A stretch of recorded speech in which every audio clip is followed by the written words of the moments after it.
उम्मीद है कि सब भाई खैर खैरियत से होंगे। इससे पहली वीडियो में हमने कवर किया था न्यूटन्स की ब्रीफ हिस्ट्री। इस वीडियो में हम कवर करेंगे मेरे भाइयों न्यूटन्स लॉ ऑफ ग्रेविटेशन। तो सबसे पहले हम ग्रेविटी के बारे में जान लें कि ग्रेविटी खुद है क्या चीज़। ग्रेविटी निकली है लैटिन के एक वर्ड ग्रेविटास से, जिसका मतलब है वेट। और न्यूटन्स के मुताबिक ग्रेविटी वो फोर्स है जिसके ज़रिए कोई भी ऑब्जेक्ट दूसरे ऑब्जेक्ट को अपने सेंटर की तरफ अट्रैक्ट करता है। न्यूटन्स के आते आते इस बात की हकीकत वाज़ह होगी कि जो सन है वो अर्थ के गिर्द चक्कर नहीं लगाता, बल्कि अर्थ जो है वो सन को ऑर्बिट करती है। इसी तरह बाकी तमाम तर प्लैनेट अर्थ ही की तरह सन को ऑर्बिट करते हैं। और न्यूटन्स ने इसी लॉ के ज़रिए एक्सप्लेन किया ये जो तमाम तर प्लैनेट्स हैं जो सन को ऑर्बिट करते हैं, और इनकी मोशन को न्यूटन्स ने इसी लॉ के ज़रिए एक्सप्लेन किया था। और ये पेश किया था 1687 में, और इसे कहा जाता है Newton's law of gravitation.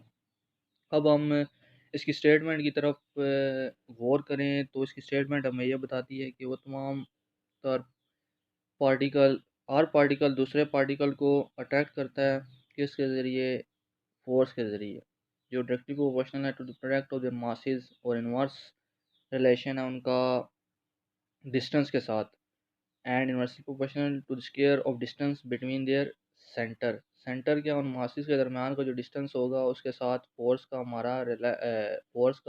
Inverse relation और डायरेक्ट रिलेशन है उसका मास के साथ। ये तो होगी इसकी स्टेटमेंट।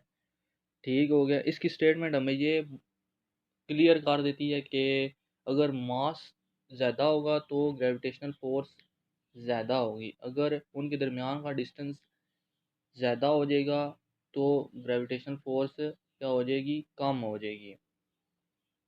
ठीक हो गया। इसके बाद हम डिस्कस करेंगे कि न्यूटन्स ने इसी लॉ के ज़रिए ये ये बात प्रूव की थी कि वो तमाम तरह चीज़ें जो हमारी सराउंडिंग में अर्थ की तरफ गिरती हैं, ये वही फोर्स है जिसके ज़रिए चाँद जो है अर्थ को ऑर्बिट करता है और बाकी तमाम प्लैनेट्स अपने ऑर्बिट में लॉक्ड रहते हैं।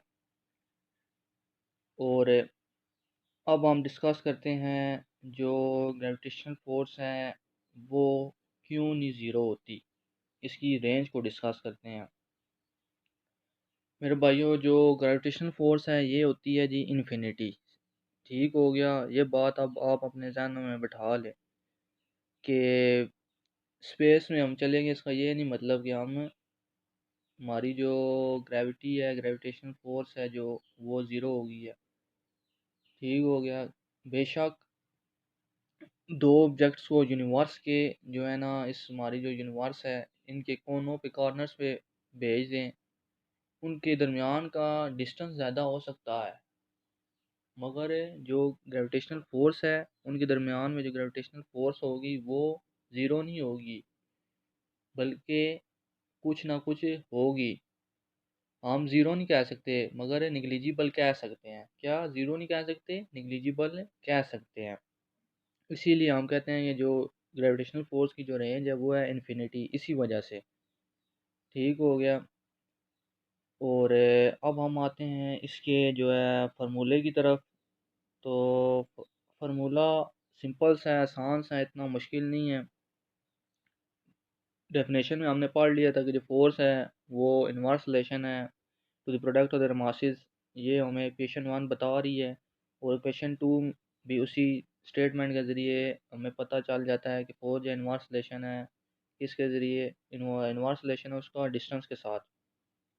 डिस्टेंस क्या, जो इन दोनों मैसेज के, जो इन दोनों ऑब्जेक्ट्स का जो मैस है इनके दरमियान का जो डिस्टेंस होगा उसके इनवर्स रिलेशन है। जब हम इन्हें कंबाइन करेंगे तो हमारे पास एक इक्वेशन आ जाएगी, एक फार्मूला सा बन जाएगा, और यही है क्या, Newton's law of gravitational force, इसे ही हम कहते हैं। और ये जो जी आया हमारे पास कांस्टेंट, इसे हम कहते हैं यूनिवर्सल ग्रेविटेशन कांस्टेंट।